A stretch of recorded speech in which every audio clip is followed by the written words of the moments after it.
Army chief की ताज़ी का केस, सुप्रीम कोर्ट की हुकूमत को कल तक हल तलाश करने की मोहलत। चीफ जस्टिस आसिफ सईद खोसा ने कहा, कल के बाद वक्त नहीं रह जाएगा, फिर फैसला करना पड़ेगा। अगर कुछ गैर कानूनी है तो हमारा हल्फ है कि कलअदम करार दें। मजीद कहा कि उनके सामने 3 इशूज हैं: तकर्रुरी की कानूनी हैसियत, तकर्रुरी के तरीकाकार और तकर्रुरी की वजूहात शामिल हैं। वजीर आजम किसको आर्मी चीफ लगाते हैं, यह अदालत का इशू नहीं। अटॉर्नी जनरल ने आर्मी चीफ की तैनाती का नया नोटिफिकेशन अदालत में पेश किया। चीफ जस्टिस ने कहा, हुकूमत ने जिस शिक में तरमीम की वो आर्मी चीफ से मुतालिक है ही नहीं। समरी के मुताबिक वजीर आजम ने नई तकर्रुरी की सिफारिश की। नोटिफिकेशन तौसी का जारी हुआ, क्या किसी ने समरी और नोटिफिकेशन पढ़ने की जहमत नहीं की? नोटिफिकेशन जारी करने वालों की डिग्रियां चेक कराएं। अटॉर्नी जनरल ने कहा, आर्टिकल 243 के तहत तौसी हुई। चीफ जस्टिस ने कहा, आर्टिकल 243 के तहत नई तकर्रुरी होती है।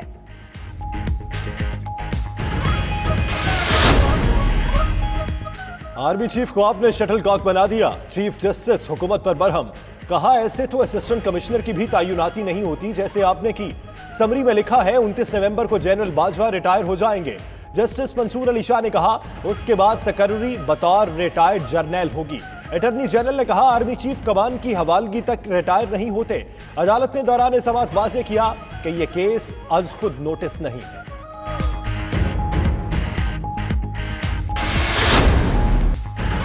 वजीर आजम रिटायर्ड जर्नैल को भी आर्मी चीफ बना सकते हैं। अटॉर्नी जनरल का मौक़िफ़, सुप्रीम कोर्ट ने सवाल उठाया, मुद्दत का तयन नहीं है तो आर्मी चीफ 3 साल के बाद कैसे रिटायर हो जाता है?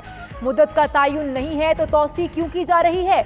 जस्टिस मंसूर अली शाह ने कहा, आर्जी तौसी दौरान जंग हो सकती है, इसका मतलब 3 साल की तौसी नहीं।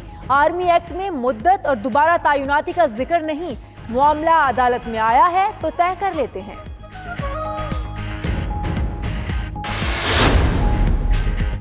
हुकूमत ने आर्मी चीफ की तौसी के लिए नई समरी का मुसव्वदा तैयार कर लिया। सुप्रीम कोर्ट के तमाम कानूनी एतराज़ात दूर किए जाएंगे।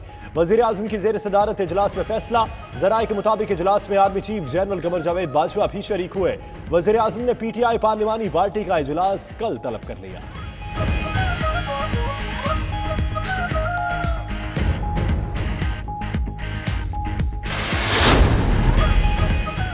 वजीर आजम इमरान खान से फरोग नसीम की मुलाकात। सुप्रीम कोर्ट में जेर समाअत केस से मुतालिक बातचीत। बाबर अवान कहते हैं, जो इख्तियार एग्जेक्टिव ने इस्तेमाल किया वो उसका आईनी हक है। उधर एतजाज एहसन का कहना है, वजीर आजम की तजवीज़ पर आर्मी चीफ को तौसी मिली तो कोई कानूनी कबाहत नहीं। आर्मी चीफ की मुद्दत मुलाजमत में इजाफा सही है या गलत, इसे चैलेंज किया जा सकता है।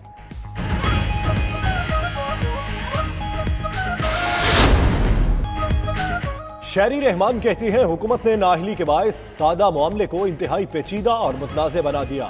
मोहम्मद अली सैफ ने कहा, मौजूदा सूरत हाल से मुल्क में बेचैनी है। अनवारुल हक काकड़ ने सूरत हाल इंतहाई नाजुक करार दे दी। सिराजुल हक कहते हैं, हुकूमत आईन और इदारों के साथ खिलवाड़ कर रही है। हुकूमत की बैसाखियां टूटने वाली है।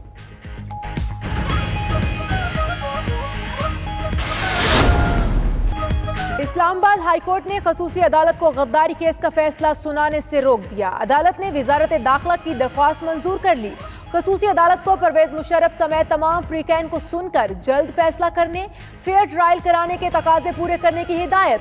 हुकूमत को भी नया प्रोसिक्यूटर 5 दिसंबर तक तैनात करने का हुक्म।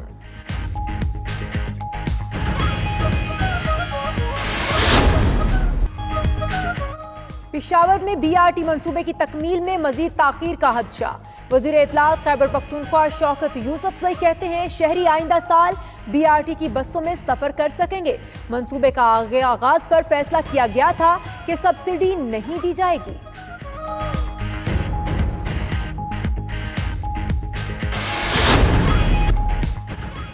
कौमी क्रिकेट टीम की ऑस्ट्रेलिया के खिलाफ दूसरे टेस्ट के लिए तैयारियां। एडलेड में डे एंड नाइट टेस्ट 29 नवंबर से खेला जाएगा।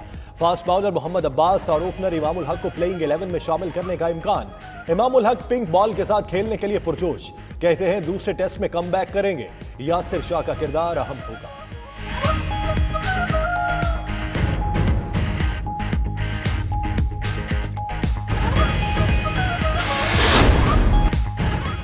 दुनिया भर में क्रिसमस की तैयारियां जोरों शोर से जारी। अमेरिका, बरतानिया और दीगर मुल्कों में मुख्तलिफ मकामात को रोशनियों और क्रिसमस ट्री से सजा दिया गया।